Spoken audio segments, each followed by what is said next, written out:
Apart from the Toy Story franchise, Pixar isn't really well known for making sequels. What made Cars right for a follow-up? Well, a lot has to do with I just love the cars. I love the characters that we created, and it became a huge hit, you know. And Cars, what's interesting is that Cars, the movie, is done something unlike anything in Hollywood history, anything in cinema history. It has grown dramatically in popularity after the movie's been out of the theaters, you know. And so once it got released on DVD, it slowly started picking up steam, and it just exploded, you know. And it's so popular. It's one of everyone's favorite Pixar film out there in the world, and it was really fun. And so, but that's not the reason why we do sequels. The reason why we do sequels is that we come up with an idea that is great. It's a movie we want to make. It's an idea that's different than the original, but can be better, you know, possibly better than the original. At least make the original something, you know, special. You know, when we started doing Toy Story 2 years ago, we started looking at other sequels, and we thought, you know, there's two sequels out there in the world that we emulate, that we love, and it's Godfather Part 2 and The Empire Strikes Back. I was going to say the same thing. Those two, to me, are just the things we always look up to, as saying, if we can be anything like that, because of what they did to their original movies. Now, you just, after that one, you had to go back and see the original, and you're going, you know, and that's what we like to do with our sequels, is to make them so, and because when we create our films, I always believe you have to do three things really well to make a really good movie. You have to tell a compelling story that keeps people on the edge of their seat, that's not predictable, and can't wait to see what happens next. You populate that story with really memorable and appealing characters, and you put that story and those characters in a believable world. And when we do a sequel, we have the characters in the world. Now we have to concentrate on the story. And we want to do something, and especially with Cars, I want to do something completely different with Cars. And I'm a big spy movie fanatic.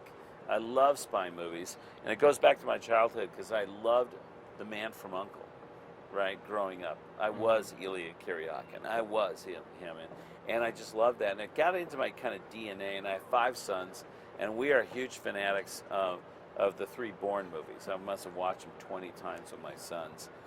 And that I love those films because it really elevated the genre to new heights, you know. And as a filmmaker, I was very inspired by that. So I thought, okay, as Cars, a spy movie could be really fresh and different, but I want to have the energy and the action and all that stuff that we've grown to become accustomed with. Well, that's what amazes me about these sort of anthropomorphic characters, is you really have a sort of freedom to do almost anything, and it looks and feels fresh.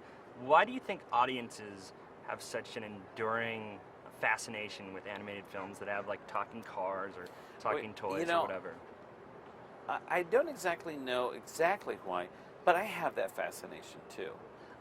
I've always loved, you know, the inanimate object coming to life. You know, all through kind of Disney films, there's a little, if you remember in Sword in the Stone, one of my favorite Disney films, there was a sugar bowl that would, like, you know, spoon and whack him with his little thing. You know, it was so much fun. There was an animated flour sack in Sleeping Beauty. You know, you kind of go on and on. These little nuggets. And one of my favorite cartoons that Disney did was Susie Little Blue Coupe, you know. And so I've always had that. And so in computer animation, it's like, that's what early on, I got, you know, with our very first short film I did at Pixar, Luxo Jr., the hopping lamp that's in the Pixar logo. It's like, you can bring inanimate objects to life, and they look so believable.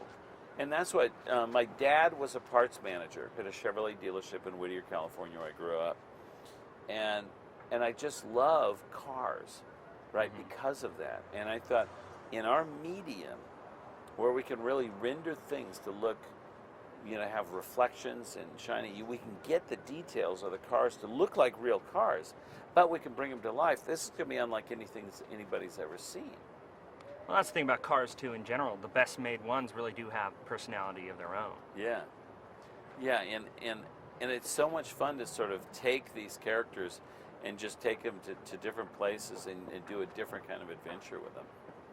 The first film, Cars, dealt with relatively simple themes of friendship and community. Yeah. This one sort of broadens to take on those themes, but also you have sort of big oil and alternative energy. What compelled you to sort of broaden the scope?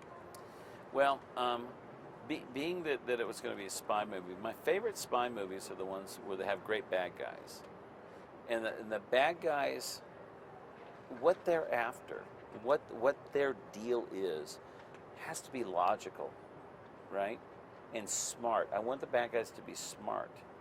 And so that's something that I really wanted a great bad guy, and we started really kind of thinking about, and this is where we kind of go into the car world, the automotive world that we love so much, and start digging around and finding the truisms that are out there.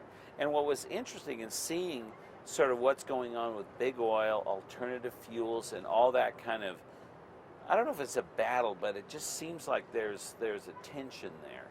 And I thought, this could be cool, this could be ripe. So it's not really a message movie, but it's just pulling from what's really out there. And then coming up with the idea to have the bad guy and the minions be the lemon cars of the world. You know, the cars that everybody has turned their back on. And they would have a total chip on their shoulder. And that's what was so fun about this. And we just we had so much fun with that. And it was a real challenge, you know, from a storytelling standpoint.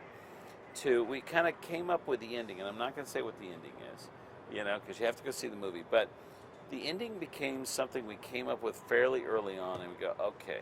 And we went backwards from that, and the whole story of the spy thing just sort of was all there to kind of set everything up and not give anything away, so that when you get the turn at the end, it's like, oh, I didn't see that. Hopefully, I didn't see that coming. And then you see it again, and you see that all the clues are kind of there. Absolutely. Well, it was great talking to you. I really appreciate it. Great. It's great talking to you.